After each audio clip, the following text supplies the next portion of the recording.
Vamos falar hoje sobre arquivo de log. Preste atenção, o arquivo de log ele pode ser um importante e precioso aliado da defesa e da acusação. Tá? O que é o arquivo de log? São os registros do sistema que controlam os acessos a esse próprio sistema, a esse próprio Big Data. Big Data é o software. Tá? Geralmente, subjacente ao software, existe um Big Data. O Big Data nada mais é do que um arquivo. Tá? Então, a gente vai traçar aqui um paralelo para que a gente entenda, compreenda o operacional, compreenda a questão pericial e compreenda a questão da defesa e da acusação. Então, o arquivo de log é aquele porteiro, cara crachá, que fica na porta do arquivo, tá? Na porta da rede, na porta do software, na porta do app, que verifica o nome, o CPF e o crachá de quem entra e de quem sai do sistema, tá? E marca o dia, o horário e quanto tempo permaneceu nesse sistema. Grosso modo é isso. Então, esse arquivo de log, ele vai ver quem fez o log, quem fez o login, qual é a matrícula da pessoa, qual é o CPF da pessoa. Se for um software, um app ou uma rede que não exige a matrícula ou CPF, ele vai utilizar outro elemento identificador, por exemplo, o número IP, por exemplo, o MAC address do computador ou celular que acessou a rede, o sistema ou app, enfim. Isso aí gera um arquivo, um livro de anotações chamado arquivo de log. Você vai ter o controle de quem acessou ou deixou de acessar. Só que esse arquivo de log, gente, ele é facilmente fraudado, seja no sentido de inserir logs, seja no sentido de subtrair, apagar vestígios dessa rede, desse app ou desse software. Então, o que acontece?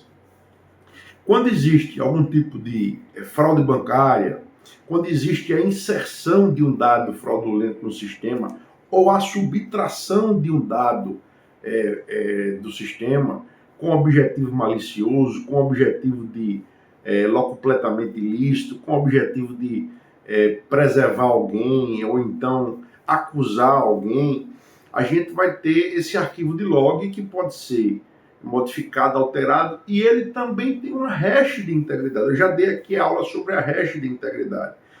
Então, se alguém em algum processo judicial administrativo apresenta esse arquivo de log, esse relatório com o nome, matrícula, ou CPF, ou MAC address, ou IP das pessoas que acessaram esse sistema, hora, dia e quanto tempo passaram logados, vocês têm que verificar o hash de integridade desse arquivo. Vocês têm que verificar se ele não for, se esse arquivo de log, esse livro de ocorrências, se esse livro de registros não foi alterado, seja no sentido de inserir logs, seja no sentido de alterar logs de forma artificial, mal intencionada, com objetivos escusos, ilícitos de acusar ou proteger alguém. Tá? Então, é fundamental para que a gente saiba como o ilícito aconteceu dentro do sistema ou a irregularidade, porque não necessariamente é ilícito, a gente ter acesso a esse arquivo de log. E depois de ter acesso ao arquivo de log, verificar a hash de integridade desse arquivo de log. E depois de verificar a hash de integridade desse arquivo de log, verificar se a estruturação dos dados lá posta realmente está contextualizada a situação fática. Por exemplo, houve uma movimentação fraudulenta na empresa, no estoque da empresa, e essa movimentação aconteceu 1 e 2 de amanhã. Só que 1 e 2 de amanhã não tem expediente. E essa movimentação fraudulenta consta que foi na matrícula de um funcionário que essa hora não estava trabalhando. Então, muito provavelmente, alguém acessou o sistema usando uma credencial autorizada a fazer uma movimentação, se passando por um terceiro, se travestindo de um funcionário sem ser esse funcionário. Só que, indiciariamente, a responsabilidade vai recair sobre o funcionário, quando, na verdade, a matrícula e a senha dele foi utilizada de forma equivocada e lá ficou registrado no arquivo de log. Tá? Então, alguns sistemas hoje, inclusive, têm controle via telefone celular, que você só consegue logar no sistema com a sua matrícula e com sua senha quando você coloca a numeração que você recebe no celular e tem a georreferência do celular para verificar se realmente é você e onde você estava quando fez o login no sistema. Tá? Só que nem todo sistema tem isso e isso aí também pode ser burlado. Tá? Então, o arquivo de log, gente, ele é um excelente aliado para você defender uma pessoa que está sendo acusada injustamente ou para você comprovar, acusar uma pessoa e comprovar que ela realmente fez aquele ilícito, tá?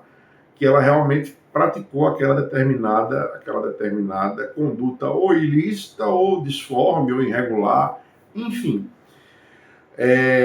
Lembrando que, repetindo, já falei, mas vou repetir, não é porque tem arquivo de log que você vai deixar de observar a hash de integridade.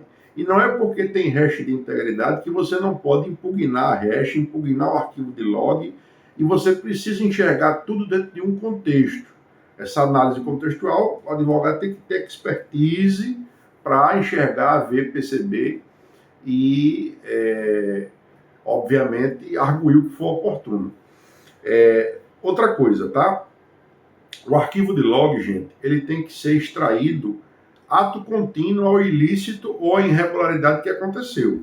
Se esse arquivo de log ele é extraído do sistema 1 mês depois, 2 meses depois, ele perde a credibilidade, ele perde a autenticidade, ele se contamina. É como uma cena de crime em que o corpo ficou lá exposto por 2, 3, 4 dias e a perícia não foi lá tirar foto, coletar, reunir evidências para então instruir o inquérito policial.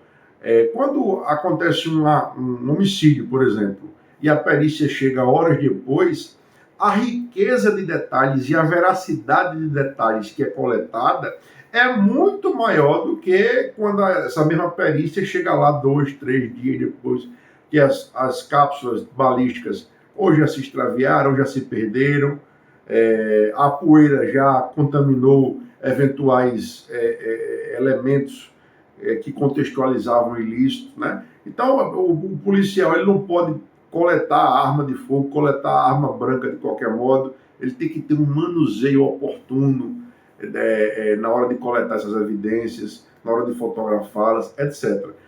Mutatis mutandis, ou seja, usando o mesmo raciocínio, isso se aplica à questão do arquivo de log. Eu me recordo de uma situação em que um cliente meu, um bancário, foi acusado de fraudar, fazer movimentações fraudulentas, um valor altíssimo, mais de 5 milhões de reais. E qual foi a minha linha de defesa para poder isentá-lo de responsabilidade? Me deu o arquivo de log, eu quero o arquivo de log, eu quero uma perícia no computador, no terminal dele, e eu quero saber se realmente essas transações aconteceram no terminal dele. A polícia, foi inclusive uma situação com a Caixa Econômica Federal. A Polícia Federal, por mais bem aparelhada que seja, ela não conseguiu fazer em tempo hábil essa perícia. A própria Caixa Econômica não tinha gente interna corporis capacitada para fazer esse levantamento pericial. Resultado, eu consegui a absolvição do meu cliente. Eu consegui absolvê-lo porque, apesar de haver movimentações fraudulentas na matrícula e na senha dele, o arquivo de log não foi oportunamente extraído do sistema, a hash de integridade não foi colocada nos autos e a eventual perícia só foi eventualmente levantada meses e meses depois, ou seja, ficou tudo contaminado, ficou tudo inidôneo, né? E ele foi demitido, mas na questão criminal, né? Na questão criminal a gente conseguiu reverter a persecução penal, a acusação criminal, com um simples olhar atento ao arquivo de log, tá? Então, o arquivo de log ele pode ser um excelente aliado para você que é advogado de defesa, pode ser um excelente aliado para você que é advogado de acusação, Basta você ter essa malícia, esse discernimento que eu estou aqui divulgando nessa aula, tá? E não é porque tem arquivo de log que você é game over, você não tem o que fazer. Peça hash de integridade. Se houver hash, impugne a hash de integridade. Tudo isso aí com auxílio de uma perícia digital forense e ou de um parecer digital forense. Eu faço esse trabalho, tá? Eu desenvolvo esse trabalho. Se você tiver interesse em ter esse olhar mais fino, esse olhar mais criterioso em relação às provas digitais coletadas em detrimento do seu cliente, ou se você quer fazer uma assistência de acusação, formular uma representação criminal com lastro e um parecer, ou uma perícia digital ou uma perícia digital, você pode me contactar, a gente vai ter o maior prazer em lhe auxiliar, seja via mentoria, seja via contratar o meu parecer, a minha perícia, tá bom? Então, comece a enxergar o arquivo de log. Eu sou advogado e engenheiro de software. O advogado tem que ter um conhecimento sofisticado de tecnologia, mas o básico, o advogado precisa compreender, e além de compreender o básico, tem que ter esse olhar atento, esse olhar para as nuances, porque, do contrário, se você não tiver um olhar atento a essas nuances, você vai acabar engolindo corda, o seu cliente vai acabar sendo condenado, você não vai reverter uma situação que é reversível. Tem várias aulas aqui no nosso canal em que eu ensino como é que você reverte uma causa perdida, tá? Assiste o canal, assiste as aulas, faça uma maratona, você vai evoluir muito profissionalmente. Então, meus amigos, essa era a aula de hoje. Se você gostou, eu peço que curta, compartilhe, para que o nosso canal possa crescer. Muito obrigado pela sua audiência, pela sua atenção. Saúde e paz a todos. Um grande abraço do amigo e professor Lucas Bonfim.